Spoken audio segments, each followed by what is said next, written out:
আলহামদুলিল্লাহি ওয়াহদা আসসালাতু ওয়াসসালামু আলা মান লা নাবিয়্যা বাদা। আসসালামু আলাইকুম ওয়া রাহমাতুল্লাহি ওয়া বারাকাতুহু। প্রিয় দর্শক, কাছে দূরে দেশ ও বিদেশে যে যেখানেই অবস্থান করছেন সকলকে জানাই আমি আমার আন্তরিক সালাম, শুভেচ্ছা, অনেক অনেক অভিনন্দন। প্রিয় দর্শক, তিরমিজি শরীফ এবং আবু দাউদ শরীফে একটি হাদিস বর্ণিত হয়েছে। হযরত আবু বকর রাদিয়াল্লাহু তাআলা আনহু হাদিসটি বর্ণনা করেছেন। তিনি বলেছেন যে কোনো গুনাহগার ব্যক্তি যদি এই পদ্ধতিতে ইস্তেগফার করে, যদি কোনো গুনাহগার ব্যক্তি চাই তার গুনাহ যত বেশি হোক না কেন, সে যদি এই পদ্ধতিতে ইস্তেগফার করে, অর্থাৎ হযরত আবু বকর রাদিয়াল্লাহু তাআলা আনহু বলছেন যে রাসূলুল্লাহ সাল্লাল্লাহু আলাইহি সাল্লামের কাছ থেকে আমি নিজে শুনেছি, বিশ্বনবী সাল্লাল্লাহু আলাইহি সাল্লাম ইস্তেগফার করার একটি পদ্ধতি তিনি বর্ণনা করেছেন এবং বলেছেন এই পদ্ধতিতে ইস্তেগফার করলে আল্লাহ সুবহানাহু ওয়া তাআলা তার সমস্ত গুনাহকে ক্ষমা করে দেবেন। চাই তার গুনাহ যত বেশি হোক না কেন, এই পদ্ধতিতে ইস্তেগফার করলে আল্লাহ সুবহানাহু ওয়া তাআলা সমস্ত গুনাহকে ক্ষমা করে দেবেন। শুধু গুনাহ ক্ষমা হবে না, আল্লাহ সুবহানাহু ওয়া তাআলা তার জিন্দেগিতে বরকত দান করবেন, তার ধন সম্পদে, তার ইনকামে আল্লাহ পাক বরকত দান করবেন, তার রোজগারে বরকত দান করবেন, তার চাষে বরকত দান করবেন, তার ব্যবসাতে বরকত দান করবেন। আল্লাহ সুবহানাহু ওয়া তাআলা তাকে বড় বড় বাগান দান করবেন এবং সেই বাগানে সময়ে আল্লাহ পাক বৃষ্টি বর্ষণ করবেন আর অসময়ে বৃষ্টি দেবেন না। আল্লাহ সুবহানাহু ওয়া তাআলা যখনই বৃষ্টি দেবেন সেটা রহমতের বৃষ্টি হবে, তো রহমতের বৃষ্টি বর্ষণ করবেন। আর আল্লাহ সুবহানাহু ওয়া তাআলা তাকে ধনে আওলাদে এত বরকত দান করবেন যে সে কিছু দিনের মধ্যেই আল্লাহ পাক সেই এলাকার বড় মালদার তাকে বানিয়ে দেবেন এবং আওলাদেও বরকত দান করবেন। এর মতলব হচ্ছে সে যদি নিঃসন্তান হয় আল্লাহ পাক তাকে সন্তান দান করবেন, সে যত সন্তান চাইবে আল্লাহ পাক তত সন্তান তাকে দান করবেন। তো এইভাবে করে আল্লাহ সুবহানাহু ওয়া তাআলা তাকে চতুর্দিক হতে বরকত দান করে দেবেন যদি এই পদ্ধতিতে ইস্তেগফার করা হয়। তো প্রিয় দর্শক, আজকের ভিডিওতে সেই পদ্ধতিটাই বলবো যে পদ্ধতিটা হযরত আবু বকর রাদিয়াল্লাহু তাআলা আনহু তিনি বিশ্বনবী সাল্লাল্লাহু আলাইহি সাল্লামের কাছ থেকে শুনেছেন। প্রিয় দর্শক, খুব সহজ এবং সুন্দর পদ্ধতি। এই সহজ পদ্ধতিতে যদি আমরা ইস্তেগফার করি ইনশাআল্লাহ আমরা এইভাবে করে লাভবান হতে পারবো। তো প্রিয় দর্শক, চলুন এবার আমরা সেই ইস্তেগফার করার সঠিক পদ্ধতিটা জেনে নেই। তো প্রিয় দর্শক, জানার পূর্বে আমাদেরকে ইস্তেগফারের একটু গুরুত্ব মহত্ব জানতে হবে। প্রিয় দর্শক, এর গুরুত্ব হচ্ছে বিশ্বনবী সাল্লাল্লাহু আলাইহি সাল্লামের একটি হাদিস দ্বারা জানা যায়। বুখারী শরীফের হাদিস, হাদিস নাম্বার 6307। বর্ণনাকারী হযরত আবু হুরায়রা রাদিয়াল্লাহু তাআলা আনহু তিনি বলছেন যে আমি রাসূলুল্লাহ সাল্লাল্লাহু আলাইহি ওয়াসাল্লামকে বলতে শুনেছি, তিনি বলেছেন ওয়াল্লাহি, আল্লাহর কসম, ইন্নী লা আস্তাগফিরুল্লাহ ওয়া আতুবু ইলাই, আমি আল্লাহ সুবহানাহু ওয়া তাআলার কাছে ইস্তেগফার করি, তাওবা করি, আকসারা মিন ৭০ মাররাতান, ৭০ বারের চাইতেও বেশি। অর্থাৎ বিশ্বনবী সাল্লাল্লাহু আলাইহি সাল্লাম ছিলেন মাসুম, তিনার কোনো গুনাহ ছিল না। আল্লাহ পাক আগের পিছনের সমস্ত গুনাহকে ক্ষমার ঘোষণা দিয়েছিলেন। এর পরেও আল্লাহর নবী সাল্লাল্লাহু আলাইহি সাল্লাম প্রত্যেক দিন ৭০ বারের চাইতেও বেশি তিনি আল্লাহ সুবহানাহু ওয়া তাআলার কাছে ইস্তেগফার করতেন। এটা এই উম্মতকে তালিম দেওয়ার জন্য, আমাদেরকে শিক্ষা দেওয়ার জন্য যে হে উম্মত, তোমরা প্রত্যেক দিন ৭০ বারের চাইতেও বেশি ইস্তেগফার করবে, কারণ তোমরা হচ্ছে গুনাহগার, কম বেশি তোমরা সকলেই গুনাহগার। অবশ্যই তোমাদেরকে ইস্তেগফারকে ধরে রাখতে হবে, অবশ্যই তোমাদেরকে ইস্তেগফার পড়তে হবে। তাহলে আল্লাহ সুবহানাহু ওয়া তাআলা হার বিপদ পেরেশানি থেকে তোমাদেরকে মুক্তি দান করবেন। দুশ্চিন্তা, হতাশ সবগুলোকে আল্লাহ পাক দূর করে দিয়ে তোমার জিন্দেগিতে বরকত দান করবেন। বিশ্বনবী সাল্লাল্লাহু আলাইহি সাল্লাম এইভাবে করে ইস্তেগফারের গুরুত্ব আমাদেরকে বুঝিয়েছেন। প্রিয় দর্শক, ইবনে মাজাহ শরীফে একটি হাদিস বর্ণিত হয়েছে, হাদিস নাম্বার 4070।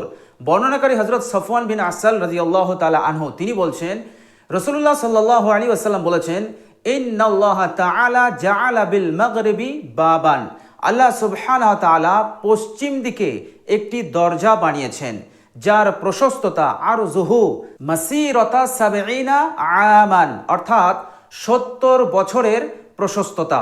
একটা মানুষ ৭০ বছর ধরে যত দূর চলতে পারবে, যত দূর অতিক্রম করতে পারবে, তার চাইতেও বেশি প্রশস্ততা হচ্ছে সেই দরজা। আল্লাহর নবী সাল্লাল্লাহু আলাইহি সাল্লাম বললেন আর সেই দরজাটা হচ্ছে লিত তাওবাহ, তাওবার দরজা, ইস্তেগফারের দরজা। এরপর আল্লাহর নবী সাল্লাল্লাহু আলাইহি ওয়াসাল্লাম বলেছেন, লা ইউগলাকু, এই দরজাকে বন্ধ করা হবে না, মা লাম তাতলুইশ শামসু মিন কিবালিহি, যতক্ষণ পর্যন্ত পশ্চিম দিক হতে সূর্য উদয় না হচ্ছে। যেদিন সূর্য পশ্চিম দিক হতে উদয় হবে সেই দিন এই প্রশস্তময় তওবার দরজাটাকে আল্লাহ সুবহানাহু ওয়া তাআলা বন্ধ করে দেবেন। এর মতলব হচ্ছে যখন তওবার দরজা বন্ধ হয়ে যাবে তখন আর কোনো গুনাহগারের গুনাহকে অর্থাৎ তওবাকে কবুল করা হবে না, ইস্তেগফারকে কবুল করা হবে না, না ঈমান কবুল করা হবে। অর্থাৎ দরজা বন্ধ হওয়ার পূর্বে যদি কেউ ঈমান না নিয়ে আসে তাহলে দরজা বন্ধ হয়ে যাওয়ার পর সে ঈমান নিয়ে আসলেও তার ঈমানকে কবুল করা হবে না, ইস্তেগফার করলেও তার ইস্তেগফার কবুল হবে না, তার গুনাহগুলোকে আল্লাহ পাক ক্ষমা করবেন না। তো বিশ্বনবী সাল্লাল্লাহু আলাইহি সাল্লাম বললেন, এই তওবার দরজা এখনো খোলা আছে, সুতরাং তোমরা বেশি বেশি আল্লাহ সুবহানাহু ওয়া তাআলার কাছে ইস্তেগফার করো।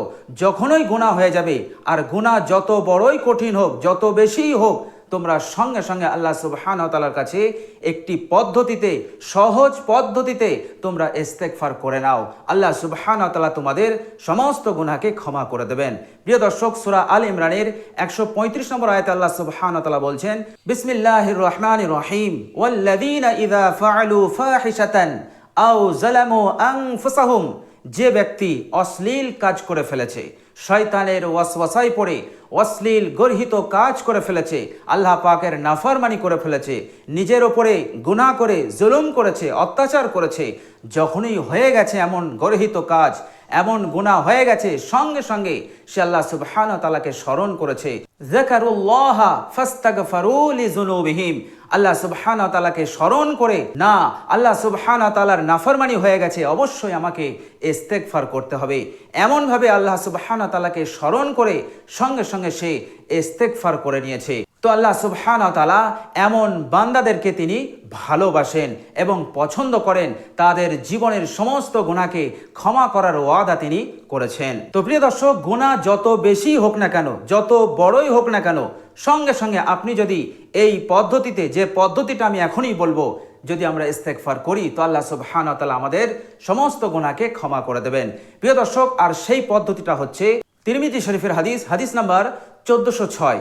প্রিয় দর্শক, সেখানে হযরত আলী রাদিয়াল্লাহু তাআলা আনহু বলছেন যে আমার কাছে যখন কোনো সাহাবী হাদিস বর্ণনা করত তো আমি সেই হাদিসটাকে তখনই গ্রহণ করতাম যখন আমি সেই সাহাবীকে বলতাম যে তুমি বলো, আল্লাহর কসম করে বলছি এই হাদিসটা আমি আল্লাহ সুবহানাহু ওয়া তাআলার মুখ থেকে শুনেছি। তো এইভাবে করে সেই সাহাবী যখন কসম করে বলতো তখন আমি সেই হাদিসটা গ্রহণ করতাম, অর্থাৎ সেই হাদিসটাকে আমি লোক সমাজে প্রচার করতাম। কিন্তু হযরত আবু বকর রাদিয়াল্লাহু তাআলা আনহু যখন আমার কাছে হাদিস বর্ণনা করত তখন আমি কসম দেয়া করাতাম না, কেননা হযরত আবু বকর রাদিয়াল্লাহু তাআলা আনহুর চাইতে সত্যবাদী আর কে হতে পারে? গোটা পৃথিবীর এই উম্মতের সকলের ঈমানকে যদি এক পাল্লায় রাখা হয় আর হযরত আবু বকর রাদিয়াল্লাহু তাআলা আনহু তিনার ঈমানটাকে যদি এক পাল্লায় রাখা হয় তো হযরত আবু বকরের ঈমানের পাল্লাটা ঝুঁকে যাবে। বলুন সুবহানাল্লাহ। হযরত আবু বকর হচ্ছে অতি সত্যবাদী, সেই জন্য আবু বকর যখন আমার কাছে হাদিস বর্ণনা করত কোনো রকম উচ্চবাচ্য না করে আমি হাদিসটাকে গ্রহণ করে নিতাম।